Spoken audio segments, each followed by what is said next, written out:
अनमोल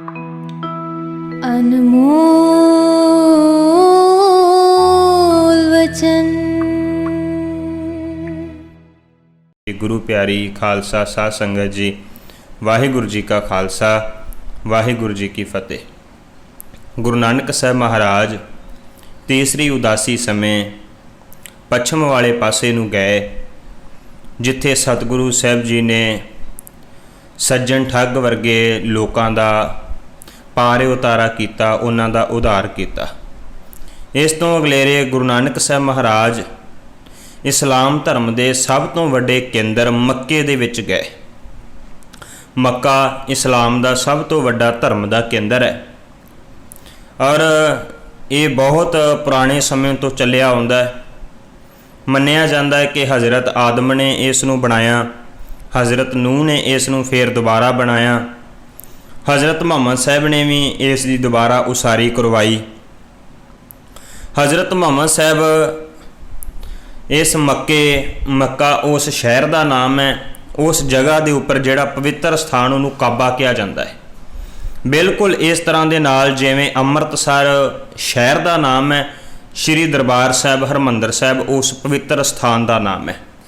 इदां ही इस्लाम वालियां दा मक्का उस शहर का नाम है, उन्हां दा पवित्र स्थान जिहड़ा उन्होंने काबा कहा जाता है। हज़रत मुहम्मद साहब उस काबे दे विच रहे, उत्थे बहुत सारे बुत लगे हुए सन। हज़रत मुहम्मद साहब ने जदों उन्हां बुतां दी विरोधता की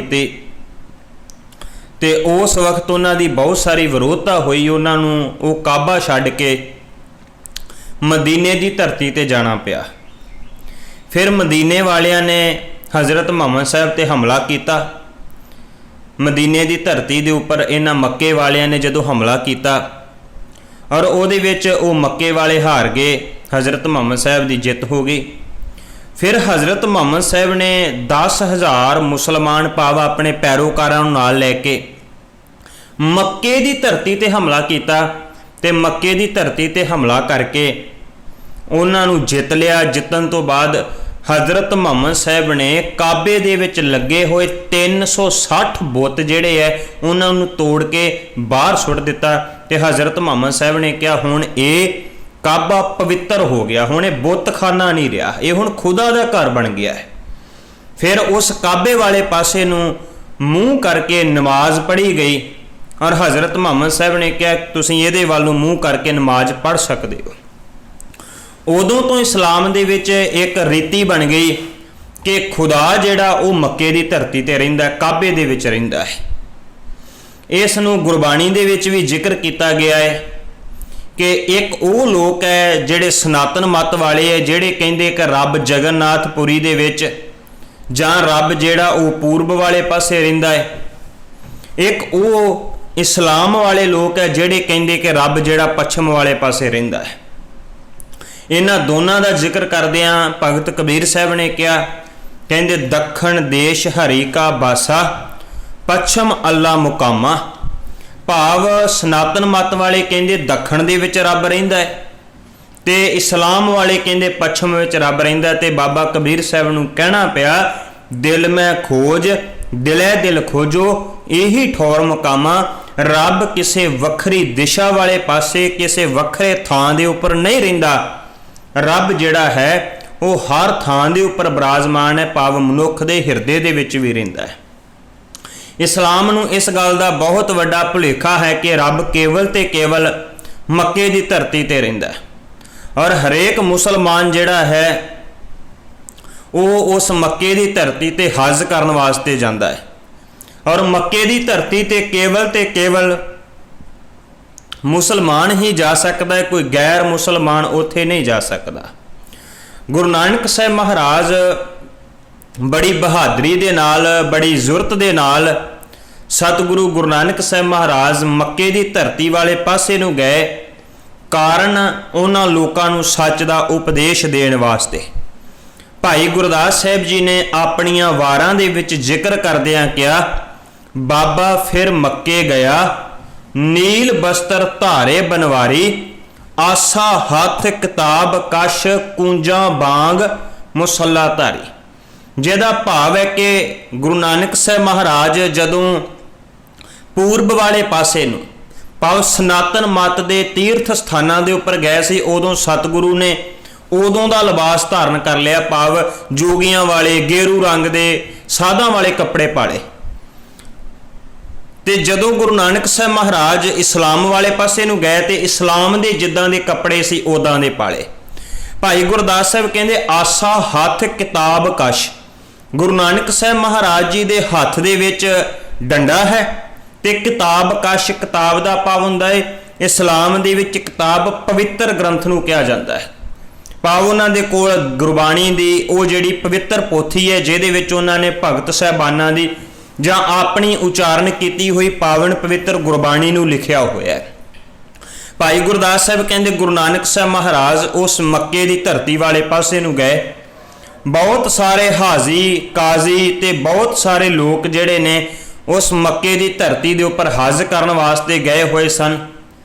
ਗੁਰੂ ਨਾਨਕ ਸਾਹਿਬ ਮਹਾਰਾਜ ਵੀ ਗਏ ਜਿੱਥੇ ਉਸ ਵਕਤ ਸਰਾਂ ਦੇ ਵਿੱਚ ਠਹਿਰੇ ਹੋਏ ਸਨ। ਇਸਲਾਮ ਦੇ ਵਿੱਚ ਹਜ ਕਰਨ ਵਾਸਤੇ ਗਏ ਕਾਜ਼ੀ ਮੱਕੇ ਦੀ ਧਰਤੀ ਤੇ ਜਾ ਕੇ ਉੱਥੇ 7 ਵਾਰ ਪਰਿਕਰਮਾ ਕਰਦੇ ਐ। ਸੰਗੇ ਅਸਵਦ ਨਾਮ ਦਾ ਉੱਥੇ ਇੱਕ ਕਾਲਾ ਪੱਥਰ ਲੱਗਾ ਹੋਇਆ, ਜਿਹੜੇ ਪੱਥਰ ਨੂੰ ਚੁੰਮਦੇ ਐ ਤੇ ਚੁੰਮਣ ਤੋਂ ਬਾਅਦ ਇਤਿਆਦਿਕ ਤਰੀਕੇ ਨਾਲ ਇਸਲਾਮ ਵਾਲੇ ਸੋਚਦੇ ਐ ਕਿ ਹੁਣ ਸਾਡਾ ਸਾਰਾ ਕੁਝ ਕੀਤਾ ਹਜ ਕੀਤਾ ਹੋਇਆ ਪਵਿੱਤਰ ਹੋ ਗਿਆ, ਸਾਡਾ ਸਫਲ ਹੋ ਗਿਆ। ਗੁਰੂ ਨਾਨਕ ਸਾਹਿਬ ਮਹਾਰਾਜ ਗਏ। ਉਸ ਵਕਤ ਜਦੋਂ ਰਾਤ ਨੂੰ ਸਾਰੇ ਦੇ ਸਾਰੇ ਕਾਜ਼ੀ ਹਾਜ਼ੀ ਮੁੱਲਾ ਮੁਨਾਲੇ ਟਿਕੇ ਹੋਏ ਸਨ, ਸੁੱਤੇ ਹੋਏ ਸਨ ਤੇ ਸਾਰੇ ਦੇ ਸਾਰੇ ਜਿਹੜੇ ਹਨ ਉਹਨਾਂ ਦਾ ਸਿਰ ਕਾਬੇ ਵਾਲੇ ਪਾਸੇ ਹੈ ਤੇ ਕੋਈ ਵੀ ਕਾਬੇ ਵਾਲੇ ਪਾਸੇ ਨੂੰ ਪੈਰ ਨਹੀਂ ਕਰਦਾ, ਲੇਕਿਨ ਗੁਰੂ ਨਾਨਕ ਸਾਹਿਬ ਮਹਾਰਾਜ ਉਸ ਕਾਬੇ ਵਾਲੇ ਪਾਸੇ ਨੂੰ ਪੈਰ ਕਰਕੇ ਆਪਣੇ ਚਰਨ ਪਸਾਰ ਕੇ ਸੌਂ ਗਏ ਹਨ, ਪੈ ਗਏ ਹਨ। ਗੁਰੂ ਨਾਨਕ ਸਾਹਿਬ ਮਹਾਰਾਜ ਜੀ ਦਾ ਮਕਸਦ ਉਹਨਾਂ ਦੇ ਧਰਮ ਨੂੰ ਕੋਈ ਚੋਟ ਪਹੁੰਚਾਉਣਾ ਨਹੀਂ ਹੈ, ਉਹਨਾਂ ਨੂੰ ਕੋਈ ਨੀਵਾਂ ਦਿਖਾਉਣਾ ਨਹੀਂ ਹੈ, ਉਹਨਾਂ ਦੀ ਧਰਮ ਦੀ ਕੋਈ ਤੋਹੀਨ ਕਰਨਾ ਨਹੀਂ ਹੈ, ਬਲਕਿ ਗੁਰੂ ਨਾਨਕ ਸਾਹਿਬ ਮਹਾਰਾਜ ਜੀ ਦਾ ਮਕਸਦ ਹੈ ਕੇਵਲ ਤੇ ਕੇਵਲ ਸੱਚ ਜਿਹੜਾ ਹੈ ਉਹ ਦ੍ਰਿੜ ਕਰਵਾਉਣਾ, ਉਹਨਾਂ ਨੂੰ ਸੱਚ ਦੇ ਬਾਰੇ ਦੱਸਣਾ, ਉਹਨਾਂ ਨੂੰ ਦੱਸਣਾ ਹੈ ਕਿ ਕੇਵਲ ਰੱਬ ਇੱਥੇ ਨਹੀਂ, ਰੱਬ ਸਾਰੇ ਪਾਸੇ ਬਿਰਾਜਮਾਨ ਹੈ।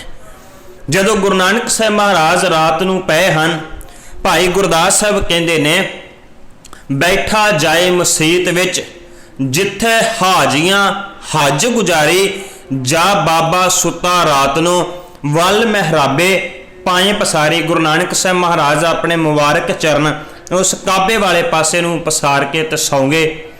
ਜਦੋਂ ਸਵੇਰ ਚੜੀ, ਕਾਜ਼ੀ ਜਿਹੜਾ ਉਹ ਸਾਰਿਆਂ ਨੂੰ ਉਠਾਉਣ ਵਾਸਤੇ ਆਇਆ, ਉੱਥੋਂ ਦੀ ਗੁਜ਼ਰਦਾ ਪਿਆ, ਲੰਘਦਾ ਪਿਆ ਹੈ, ਉਹਨੇ ਦੇਖਿਆ ਕਿ ਇਹ ਕਿਹੜਾ ਹੈ ਜਿਹੜਾ ਕਾਫਰ ਹੈ, ਇਹਨੇ ਆਣ ਕੇ ਸਾਡੇ ਪਵਿੱਤਰ ਕਾਬੇ ਵਾਲੇ ਪਾਸੇ ਨੂੰ ਆਪਣੇ ਚਰਨ ਕੀਤੇ, ਆਪਣੇ ਪੈਰ ਕੀਤੇ ਹੈ, ਬਲਕਿ ਕੋਈ ਮੁਸਲਮਾਨ ਕਾਬੇ ਵਾਲੇ ਪਾਸੇ ਨੂੰ ਆਪਣੇ ਪੈਰ ਨਹੀਂ ਕਰ ਸਕਦਾ।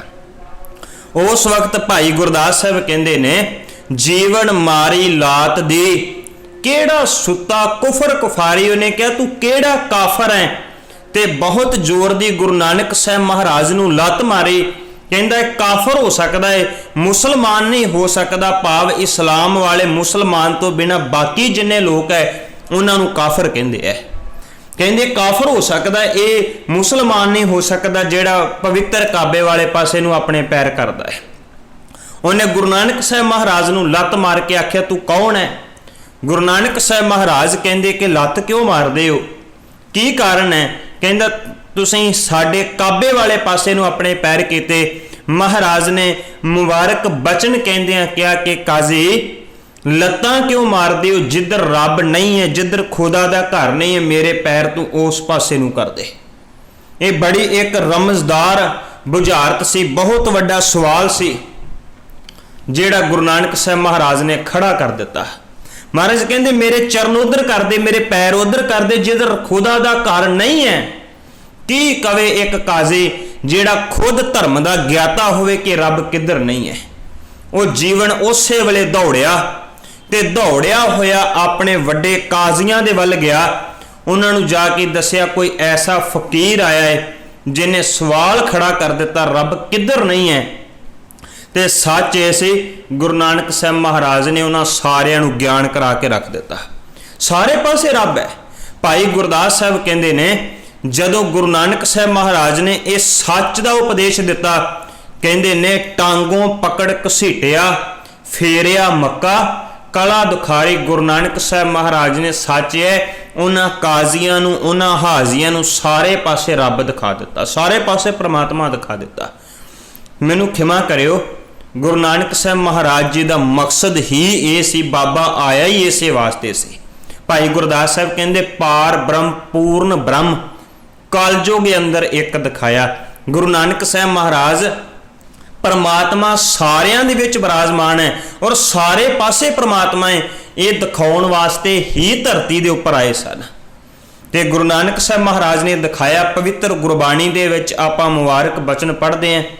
ਸਤਿਗੁਰੂ ਕਹਿੰਦੇ ਨੇ ਕਿ ਹਰ ਪਾਸੇ ਮਾਲਕ, ਹਰ ਪਾਸੇ ਪਰਮਾਤਮਾ ਦੀ ਜੋਤ ਹੈ। ਜਹ ਜਹ ਪੇਖੋਂ ਤਹਿ ਹਜ਼ੂਰ ਦੂਰ ਕਤਹੁ ਨਾ ਜਾਏ। ਰੱਬ ਕਿਤੇ ਦੂਰ ਥੋੜੀ ਗਿਆ ਹੈ, ਉਹ ਸਾਰਿਆਂ ਦੇ ਸਾਰੇ ਪਾਸੇ ਹੈ, ਸਾਰਿਆਂ ਦੇ ਵਿੱਚ ਬਿਰਾਜਮਾਨ ਹੈ।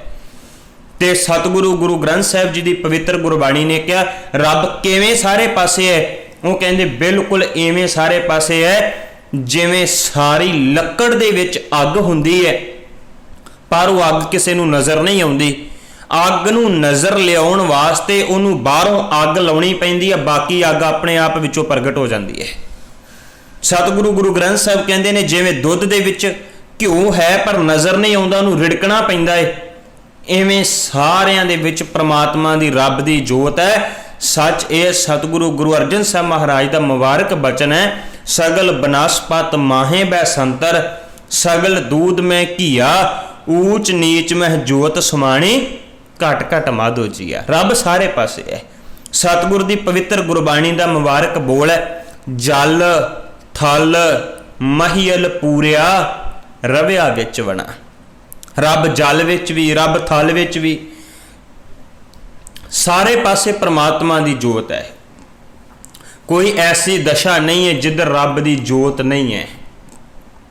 ਆਪਾਂ ਗੁਰੂ ਨਾਨਕ ਸਾਹਿਬ ਮਹਾਰਾਜ ਦਾ ਪਵਿੱਤਰ ਇੱਕ ਬੋਲ ਪੜ੍ਹਦੇ ਹਾਂ ਨਾ, ਜਦੋਂ ਸਤਿਗੁਰੂ ਕਹਿੰਦੇ ਜੇਤਾ ਕੀਤਾ ਤੇਤਾ ਨਾਉ, ਸਾਰੇ ਪਾਸੇ ਰੱਬ ਹੈ। ਤੇ ਨਾਲ ਹੀ ਸਵਾਲ ਕਰ ਦਿੱਤਾ ਵਿਣ ਨਾਮ ਹੈ ਨਾਹੀ ਕੋ ਥਾਂ। ਦੱਸ ਨਾਮ ਤੋਂ ਬਿਨਾ ਕਿਹੜੀ ਥਾਂ ਹੈ, ਰੱਬ ਤੋਂ ਬਿਨਾ ਕਿਹੜੀ ਥਾਂ ਹੈ ਜਿੱਧਰ ਰੱਬ ਨਹੀਂ ਹੈ? ਗੁਰੂ ਨਾਨਕ ਸਾਹਿਬ ਮਹਾਰਾਜ ਨੇ ਸੰਸਾਰ ਦੇ ਵਿੱਚ ਸਾਰੇ ਪਾਸੇ ਰੱਬ ਦਿਖਾ ਦਿੱਤਾ। ਤੇ ਉਹ ਗੁਰੂ ਨਾਨਕ ਸਾਹਿਬ ਮਹਾਰਾਜ ਨੇ ਉਹ ਕਾਜ਼ੀਆਂ ਨੂੰ, ਉੱਥੇ ਮੱਕੇ ਦੀ ਧਰਤੀ ਤੇ ਬੈਠੇ ਹੋਏ ਲੋਕਾਂ ਨੂੰ ਸਾਰੇ ਪਾਸੇ ਰੱਬ ਦਿਖਾਇਆ। ਗੁਰਦੇਵ ਕਹਿੰਦੇ ਕੇਵਲ ਮੱਕੇ ਵਿੱਚ ਰੱਬ ਨਹੀਂ ਹੈ, ਰੱਬ ਜਿਹੜਾ ਉਹ ਸਾਰੇ ਪਾਸੇ ਹੈ। ਜਦੋਂ ਉਹ ਸਾਰੇ ਕਾਜ਼ੀ ਤੇ ਮੂਲਾ ਲੋਕ ਇਕੱਠੇ ਹੋ ਕੇ ਗੁਰੂ ਨਾਨਕ ਸਾਹਿਬ ਮਹਾਰਾਜ ਜੀ ਦੇ ਆਲੇ ਦੁਆਲੇ ਆਣ ਕੇ ਬੈਠ ਗਏ ਤੇ ਆਲੇ ਦੁਆਲੇ ਬੈਠ ਕੇ ਉਹਨਾਂ ਨੇ ਬਹੁਤ ਸਾਰੇ ਸਵਾਲ ਕੀਤੇ। ਉਹਨਾਂ ਨੇ ਆਲੇ ਦੁਆਲੇ ਬੈਠ ਕੇ ਗੁਰੂ ਨਾਨਕ ਸਾਹਿਬ ਮਹਾਰਾਜ ਜੀ ਨੂੰ ਸਵਾਲ ਪੁੱਛੇ। ਧਰਮ ਦੀ ਉੱਥੇ ਚਰਚਾ ਹੋਈ, ਉੱਥੇ ਗਿਆਨ ਦੇ ਗੋਸ਼ਟ ਹੋਈ। ਉਹਨਾਂ ਨੇ ਬਾਰ-ਬਾਰ ਸਵਾਲ ਪੁੱਛ ਕੇ ਉਹਨਾਂ ਦੇ ਇੱਕ ਸਾਰੇ ਸਵਾਲਾਂ ਦੇ ਵਿੱਚੋਂ ਇੱਕ ਸਵਾਲ ਦਾ ਜ਼ਿਕਰ ਭਾਈ ਗੁਰਦਾਸ ਸਾਹਿਬ ਜੀ ਨੇ ਕੀਤਾ ਹੈ। ਭਾਈ ਗੁਰਦਾਸ ਸਾਹਿਬ ਕਹਿੰਦੇ ਉਹ ਕਾਜ਼ੀ ਮੁੱਲਾ ਲੋਕ ਇਕੱਠੇ ਹੋ ਗਏ। ਉਹਨਾਂ ਨੇ ਆਣ ਕੇ ਗੁਰੂ ਨਾਨਕ ਸਾਹਿਬ ਮਹਾਰਾਜ ਨੂੰ ਪੁੱਛਿਆ। ਭਾਈ ਗੁਰਦਾਸ ਸਾਹਿਬ ਕਹਿੰਦੇ ਪੁੱਛਣ ਗੱਲ ਈਮਾਨ ਦੀ ਕਾਜ਼ੀ ਮੁੱਲਾ ਇਕੱਠੇ ਹੋਈ। ਉਹਨਾਂ ਨੇ ਇਕੱਠੇ ਹੋ ਕੇ ਪੁੱਛਿਆ ਨਾਨਕ ਵੱਡਾ ਸਾਂਗ ਵਰਤਾਇਆ ਲੱਖ ਨਾ ਸਕੈ ਕੁਦਰਤ ਕੋਈ, ਪੁੱਛਣ ਫੋਲ ਕਿਤਾਬ ਨੂੰ ਹਿੰਦੂ ਵੱਡਾ ਕਿ ਮੁਸਲਮ ਨੋਈ। ਨਾਨਕ ਇਹ ਦੱਸੋ, ਕਿਉਂਕਿ ਉਹਨਾਂ ਨੂੰ ਪਤਾ ਲੱਗ ਚੁੱਕਾ ਹੈ ਕਿ ਗੁਰੂ ਨਾਨਕ ਸਾਹਿਬ ਮਹਾਰਾਜ ਇੱਧਰੋਂ ਭਾਰਤ ਵਾਲੇ ਪਾਸੇ ਤੋਂ ਆਏ ਹੈ, ਉੱਥੇ ਹਿੰਦੂਆਂ ਦਾ ਬਹੁਤਾ ਬੋਲਬਾਲਾ ਹੈ। ਉਹਨਾਂ ਨੇ ਖੁਦ ਇਸਲਾਮ ਵਾਲੇ ਲੋਕ ਸ਼ਬਦ ਦੇ ਪੁਜਾਰੀ ਹੋਣ ਕਰਕੇ ਉਹਨਾਂ ਨੇ ਗੁਰੂ ਨਾਨਕ ਸਾਹਿਬ ਮਹਾਰਾਜ ਨੂੰ ਇਹ ਨਹੀਂ ਕਿਹਾ, ਕਿਉਂਕਿ ਸਾਰੇ ਗ੍ਰੰਥ ਆਪਣੀ ਆਪਣੀ ਗੱਲ ਕਰਦੇ ਹੈ। ਇਸਲਾਮ ਵਾਲੇ ਕਹਿੰਦੇ ਹੋਣਗੇ ਕਿ ਇੱਕ ਮੁਸਲਮਾਨ ਚੰਗਾ ਹੈ, ਸਨਾਤਨ ਵਾਲੇ ਕਹਿੰਦੇ ਹੋਣਗੇ ਕਿ ਇੱਕ ਹਿੰਦੂ ਚੰਗਾ ਹੈ। ਉਹਨਾਂ ਨੇ ਕਿਹਾ ਨਾਨਕ ਜੀ ਅਸੀਂ ਨਾ ਆਪਣੀ ਗੱਲ ਕਰਦੇ ਨਾ ਹਿੰਦੂਆਂ ਦੀ ਗੱਲ ਕਰਦੇ, ਤੁਸੀਂ ਆਪਣੀ ਕਿਤਾਬ ਖੋਲ ਕੇ ਦੱਸੋ। ਆਪਣੀ ਕਿਤਾਬ ਦਾ ਭਾਵ ਉਹ ਪੋਥੀ ਜਿਹਦੇ ਵਿੱਚ ਗੁਰੂ ਨਾਨਕ ਸਾਹਿਬ ਮਹਾਰਾਜ ਨੇ ਪਵਿੱਤਰ ਗੁਰਬਾਣੀ ਲਿਖੀ ਹੋਈ ਹੈ, ਉਹ ਪੋਥੀ ਜਿਹਦੇ ਵਿੱਚ ਸਤਿਗੁਰੂ ਨੇ ਆਪਣੀ ਬਾਣੀ, ਜਿਹਦੇ ਵਿੱਚ ਭਗਤਾਂ ਦੀ ਬਾਣੀ ਲਿਖੀ ਹੋਈ ਹੈ। ਉਹ ਕਾਜ਼ੀ ਤੇ ਮੁੱਲਾ ਲੋਕ ਇਕੱਠੇ ਹੋ ਕੇ ਕਹਿੰਦੇ ਨੇ ਪੁੱਛਣ ਫੋਲ ਕਿਤਾਬ ਨੂੰ ਹਿੰਦੂ ਵੱਡਾ ਕਿ ਮੁਸਲਮ ਲੋਈ। ਨਾਨਕ ਤੁਸੀਂ ਦੱਸੋ ਕਿ ਹਿੰਦੂ ਚੰਗਾ ਹੁੰਦਾ ਹੈ ਕਿ ਮੁਸਲਮਾਨ ਚੰਗਾ ਹੁੰਦਾ ਹੈ। ਬਹੁਤ ਵੱਡਾ ਸਵਾਲ ਹੈ, ਔਰ ਸਵਾਲ ਵੀ ਉੱਥੇ ਹੈ ਜਿੱਥੇ ਇਸਲਾਮ ਦਾ ਸਭ ਤੋਂ ਵੱਡਾ ਧਰਮ ਦਾ ਕੇਂਦਰ ਹੈ। ਮੈਨੂੰ ਖਿਮਾ ਕਰਿਓ, ਮੈਂ ਅੱਗੇ ਵੀ ਬੇਨਤੀ ਕਰਦਾ ਕਿ ਉਸ ਵਕਤ ਸਿਕੰਦਰ ਲੋਧੀ ਦੇ ਦਰਬਾਰ ਵਿੱਚ ਇੱਕ ਪੰਡਤ ਨੂੰ ਪੁੱਛਿਆ ਗਿਆ ਹੈ ਕਿ ਦੱਸ ਹਿੰਦੂ ਚੰਗਾ ਕਿ ਮੁਸਲਮਾਨ ਚੰਗਾ। ਉਹਨੇ ਕਿਹਾ ਦੋਨੋਂ ਚੰਗੇ ਹੈ। ਇੰਨੀ ਗੱਲ ਕਹਿਣ ਦੀ ਦੇਰ ਸੀ, ਉਹਨੂੰ ਮਾਰ ਦਿੱਤਾ ਗਿਆ, ਕਤਲ ਕਰ ਦਿੱਤਾ ਗਿਆ। ਕਿਉਂ? ਕਹਿੰਦੇ ਦੋਵੇਂ ਚੰਗੇ ਨਹੀਂ ਹੋ ਸਕਦੇ, ਕਹਿ ਕੇਵਲ ਮੁਸਲਮਾਨ ਚੰਗਾ ਹੈ। ਗੁਰੂ ਨਾਨਕ ਸਾਹਿਬ ਮਹਾਰਾਜ ਨੂੰ ਉਹੀ ਸਵਾਲ ਉਹਨਾਂ ਦੇ ਧਰਮ ਦੇ ਸਥਾਨ ਕੇਂਦਰ ਦੇ ਵਿੱਚ ਖਿਲਾਰ ਕੇ ਪੁੱਛਿਆ ਜਾ ਰਿਹਾ ਹੈ, ਤੇ ਮਹਾਰਾਜ ਦਾ ਜਵਾਬ, ਸਤਿਗੁਰੂ ਨੇ ਨਹੀਂ ਕਿਹਾ ਕਿ ਮੁਸਲਮਾਨ ਚੰਗੇ ਹੈ, ਸਤਿਗੁਰੂ ਨੇ ਨਹੀਂ ਕਿਹਾ ਕਿ ਇਕੱਲੇ ਹਿੰਦੂ ਚੰਗੇ ਹੈ। ਮਹਾਰਾਜ ਕਹਿੰਦੇ ਨੇ ਜਾਤ ਕਰਕੇ, ਧਰਮ ਕਰਕੇ, ਬੰਦਿਆਂ ਕਰਕੇ ਬਲਕਿ ਨਹੀਂ ਲੋਕ ਚੰਗੇ ਹੁੰਦੇ। ਸਤਿਗੁਰੂ ਕਹਿੰਦੇ ਨੇ ਬਾਬਾ ਆਖੈ ਹਾਜੀਆਂ ਸ਼ੁਭ ਅਮਲਾਂ ਬਾਝੋਂ ਦੋਨੋਂ ਰੋਈ। ਮਹਾਰਾਜ ਕਹਿੰਦੇ ਅਮਲਾਂ ਕਰਕੇ ਚੰਗੇ ਹੈ। ਜੇ ਅਮਲ ਚੰਗੇ ਨਹੀਂ ਤੇ ਉਹ ਮੁਸਲਮਾਨ ਹੋਵੇ ਭਾਵੇਂ ਉਹ ਹਿੰਦੂ ਹੋਵੇ, ਰੱਬ ਦੇ ਘਰ ਵਿੱਚ ਪ੍ਰਵਾਨ ਨਹੀਂ ਹੋ ਸਕਦੇ। ਅਮਲ ਤੋਂ ਬਿਨਾਂ ਕੋਈ ਵੀ ਪ੍ਰਵਾਨ ਨਹੀਂ ਚੜ ਸਕਦਾ। ਤੇ ਸਤਿਗੁਰ ਦੀ ਪਵਿੱਤਰ ਗੁਰਬਾਣੀ ਨੇ ਥਾਂ ਥਾਂ ਦੇ ਉੱਪਰ ਇਹੀ ਕੁਝ ਕਿਹਾ ਹੈ। ਮਹਾਰਾਜ ਕਹਿੰਦੇ ਜਿਹੋ ਜਿਹੇ ਕਰਮ ਬੰਦਾ ਕਰਦਾ ਹੈ ਉਹੋ ਜਿਹਾ ਬਣ ਜਾਂਦਾ ਹੈ। ਤੇ ਇਹ ਸਰੀਰ ਜਿਹੜਾ ਹੈ ਨਾ, ਮੰਨ ਲਓ ਇਹ ਕਰਮਾਂ ਦੀ ਇੱਕ ਧਰਤੀ ਹੈ। ਇਹਦੇ ਵਿੱਚ ਜਿਵੇਂ ਦਾ ਕਰੇਗਾ ਉਵੇਂ ਦਾ ਤੈਨੂੰ ਪ੍ਰਾਪਤ ਹੋ ਜਾਵੇਗਾ। ਜਿਹਾ ਬੀਜੈ ਸੋ ਲੁਣੈ, ਕਰਮਾ ਸੰਧੜਾ ਖੇਤ। ਇਹ ਕਰਮਾਂ ਦਾ ਖੇਤ ਹੈ। ਜੇ ਚੰਗਾ ਕਰੇਗਾ ਚੰਗਾ ਪ੍ਰਾਪਤ ਹੋਵੇਗਾ। ਤੇ ਇਹ ਨਹੀਂ ਹੋ ਸਕਦਾ ਬੀਜੈ ਬਿਖ ਮੰਗੇ ਅੰਮ੍ਰਿਤ, ਵੇਖੋ ਇਹ ਨਿਆਂ। ਮਹਾਰਾਜ ਕਹਿੰਦੇ ਕੈਸਾ ਨਿਆਂ ਹੈ, ਬੀਜ ਦਾ ਬਿਖ ਪਿਆ, ਜ਼ਹਿਰ ਬੀਜਦਾ ਪਿਆ, ਕੰਮ ਜ਼ਹਿਰ ਵਾਲੇ ਕਰਦਾ ਏ, ਤੇ ਆਸ ਰੱਖਦਾ ਹੋਵੇ ਮੈਨੂੰ ਅੰਮ੍ਰਿਤ ਪ੍ਰਾਪਤ ਹੋ ਜਾਏ। ਇਹ ਕਿਵੇਂ ਹੋ ਸਕਦਾ? ਅੰਮ੍ਰਿਤ ਨਹੀਂ ਪ੍ਰਾਪਤ ਹੋ ਸਕਦਾ। ਜੇ ਜ਼ਹਿਰ ਵਾਲੇ ਕੰਮ ਕੀਤੇ ਹੈ ਤੇ ਜ਼ਹਿਰ ਹੀ ਮਿਲੇਗਾ, ਜੇ ਅੰਮ੍ਰਿਤ ਵਾਲੇ ਕੰਮ ਕੀਤੇ ਤੇ ਤੈਨੂੰ ਅੰਮ੍ਰਿਤ ਦੀ ਪ੍ਰਾਪਤੀ ਹੋਏਗੀ। ਗੁਰੂ ਨਾਨਕ ਸਾਹਿਬ ਮਹਾਰਾਜ ਉਹਨਾਂ ਕਾਜ਼ੀਆਂ ਨੂੰ ਕਹਿੰਦੇ ਬਾਬਾ ਆਖਿਆ ਹਾਜ਼ੀਆਂ ਸ਼ੁਭ ਅਮਲਾਂ ਬਾਝੋਂ ਦੋਨੋਂ ਰੋਈ। ਤੇ ਸਤਿਗੁਰੂ ਕਹਿੰਦੇ ਹਿੰਦੂ ਮੁਸਲਮਾਨ ਦੋਏ ਦਰਗਾਹ ਅੰਦਰ ਲੈ ਨਾ ਢੋਈ। ਦੋਵੇਂ ਹੀ, ਉਹ ਹਿੰਦੂ ਹੋਵੇ ਮੁਸਲਮਾਨ ਹੋਵੇ, ਦਰਗਾਹ ਦੇ ਵਿੱਚ ਢੋਈ ਨਹੀਂ ਲੈ ਸਕਦੇ ਜੇ ਉਹਨਾਂ ਨੇ ਅਮਲ ਚੰਗੇ ਨਹੀਂ ਕੀਤੇ। ਬਹੁਤ ਲੰਮੀ ਵਿਚਾਰ ਚਰਚਾ ਗੁਰੂ ਨਾਨਕ ਸਾਹਿਬ ਮਹਾਰਾਜ ਜੀ ਦੀ ਉਹਨਾਂ ਕਾਜ਼ੀਆਂ ਦੇ ਨਾਲ ਹੋਈ, ਔਰ ਉਹ ਕਾਜ਼ੀ ਸੱਚ ਹੈ। ਭਾਈ ਗੁਰਦਾਸ ਸਾਹਿਬ ਜੀ ਨੇ ਤੇ ਇੱਥੋਂ ਤੱਕ ਕਹਿ ਦਿੱਤਾ, ਕਹਿੰਦੇ ਧਰੀ ਨਿਸ਼ਾਨੀ ਕੌਂਸ ਦੀ ਮੱਕੇ ਅੰਦਰ ਪੂਜ ਕਰਾਈ। ਉੱਥੇ ਗੁਰੂ ਨਾਨਕ ਸਾਹਿਬ ਮਹਾਰਾਜ ਦੀ ਪੂਜਾ ਹੋਈ। ਤੇ ਸੱਚ ਇਹ ਹੈ ਰੁਕਨੁਦੀਨ ਕਾਜ਼ੀ ਜਿਹਦੇ ਨਾਲ ਸਤਿਗੁਰੂ ਸਾਹਿਬ ਜੀ ਦੀ ਲੰਮੀ ਵਿਚਾਰ ਚਰਚਾ ਹੋਈ, ਉਹ ਰੁਕਨੁਦੀਨ ਗੁਰੂ ਨਾਨਕ ਸਾਹਿਬ ਮਹਾਰਾਜ ਜੀ ਦਾ ਸ਼ਰਧਾਲੂ ਬਣ ਗਿਆ। ਉਹ ਗੁਰੂ ਨਾਨਕ ਸਾਹਿਬ ਮਹਾਰਾਜ ਜੀ ਦਾ ਸਿੱਖ ਬਣ ਗਿਆ। ਸਤਿਗੁਰੂ ਸਾਹਿਬ ਜੀ ਨੇ ਮੱਕਾ ਆਪਣੇ ਅੱਗੇ ਨਿਵਾ ਲਿਆ। ਮੰਨ ਲਓ ਮੱਕੇ ਦੇ ਲੋਕ ਵੀ ਗੁਰੂ ਨਾਨਕ ਸਾਹਿਬ ਮਹਾਰਾਜ ਦੇ ਅੱਗੇ ਝੁਕੇ। ਤੇ ਸਤਿਗੁਰੂ ਮੱਕੇ ਤੋਂ ਬਾਅਦ ਮਦੀਨੇ ਵੀ ਗਏ, ਸਤਿਗੁਰੂ ਸਾਹਿਬ ਕਾਬੇ ਵੀ ਗਏ, ਇਤਿਆਦਿਕ ਥਾਵਾਂ ਦੇ ਉੱਪਰ ਗਏ। ਜਿਸ ਜਗ੍ਹਾ ਦੇ ਉੱਪਰ ਉਸ ਵਕਤ ਹਜ਼ਰਤ ਮੁਹੰਮਦ ਸਾਹਿਬ ਦੇ ਦੋਤੇ ਹਜ਼ਰਤ ਹੁਸੈਨ ਨੂੰ ਕਤਲ ਕੀਤਾ ਗਿਆ ਸੀ, ਕਰਬਲਾ ਦਾ ਮੈਦਾਨ, ਅੱਜ ਵੀ ਜਦੋਂ ਮੁਸਲਮਾਨ ਲੋਕ ਉਹਨੂੰ ਯਾਦ ਕਰਦੇ ਆ ਤੇ ਉਹਦੀ ਯਾਦ ਦੇ ਵਿੱਚ ਉਸ ਵਕਤ ਆਪਣੇ ਸਰੀਰ ਦੇ ਉੱਪਰ ਸੰਗਲ ਮਾਰ ਮਾਰ ਕੇ ਖੂਨ ਕੱਢ ਲੈਂਦੇ ਆ, ਕਰਬਲਾ ਦਾ ਮੈਦਾਨ ਚੇਤੇ ਕਰਦੇ ਆ। ਗੁਰੂ ਨਾਨਕ ਸਾਹਿਬ ਮਹਾਰਾਜ ਉਸ ਕਰਬਲਾ ਦੇ ਮੈਦਾਨ ਵਿੱਚ ਵੀ ਗਏ ਤੇ ਸਾਰੇ ਥਾਵਾਂ ਦੇ ਉੱਪਰ ਜਾ ਕੇ ਗੁਰੂ ਨਾਨਕ ਸਾਹਿਬ ਮਹਾਰਾਜ ਨੇ ਸੱਚ ਦਾ ਉਪਦੇਸ਼ ਦਿੱਤਾ। ਤੇ ਸੱਚ ਦਾ ਉਪਦੇਸ਼ ਦਿੱਤਾ ਭਾਈ ਗੁਰਦਾਸ ਸਾਹਿਬ ਜੀ ਨੇ ਮੁਬਾਰਕ ਬੋਲ ਕੇ, ਉਹ ਕਹਿੰਦੇ ਗੜ ਬਗਦਾਦ ਨਵਾਏ ਕੈ ਮੱਕਾ ਮਦੀਨਾ ਸਭੇ ਨਵਾਇਆ। ਕਹਿੰਦੇ ਚਾਹੇ ਬਗਦਾਦ ਹੋਵੇ ਚਾਹੇ ਮੱਕਾ ਹੋਵੇ, ਸਾਰੇ ਦੇ ਸਾਰੇ ਗੁਰੂ ਨਾਨਕ ਸਾਹਿਬ ਮਹਾਰਾਜ ਜੀ ਦੇ ਚਰਨਾਂ ਦੇ ਉੱਪਰ ਨਿਭ ਗਏ। ਤੇ ਸਤਿਗੁਰੂ ਨੇ ਸਾਰੇ ਪਾਸੇ ਰੱਬ ਦਿਖਾ ਦਿੱਤਾ। ਉਹਨਾਂ ਲੋਕਾਂ ਨੂੰ ਦਰਸਾਇਆ ਕਿ ਰੱਬ ਸਾਰੇ ਪਾਸੇ, ਕੋਈ ਇੱਕ ਵਿਸ਼ੇਸ਼ ਜਗ੍ਹਾ ਦੇ ਉੱਪਰ ਨਹੀਂ ਬੈਠਾ ਹੋਇਆ, ਉਹ ਸਭ ਥਾਵਾਂ ਦੇ ਉੱਪਰ ਹੈ। ਇਹ ਗੱਲ ਸਤਿਗੁਰੂ ਸਾਹਿਬ ਜੀ ਨੇ ਮੱਕੇ ਦੇ ਵਿੱਚ ਬੈਠੇ ਹੋਏ ਕਾਜ਼ੀ ਮੁੱਲਾ ਹਾਜ਼ੀ ਲੋਕਾਂ ਨੂੰ ਦਰਸਾਈ। ਤੇ ਸਤਿਗੁਰੂ ਗੁਰੂ ਨਾਨਕ ਸਾਹਿਬ ਮਹਾਰਾਜ ਦੀ ਸਾਰੇ ਪਾਸੇ ਜੈ ਜੈਕਾਰ ਹੋਈ। ਇੰਨੀਆਂ ਬੇਨਤੀਆਂ ਪ੍ਰਵਾਨ ਪੁੱਲ ਚੁੱਕ ਦੀ ਖਿਮਾ। ਵਾਹਿਗੁਰੂ ਜੀ ਕਾ ਖਾਲਸਾ, ਵਾਹਿਗੁਰੂ ਜੀ ਕੀ ਫਤਿਹ। ਅਨਮੋਲ ਵਚਨ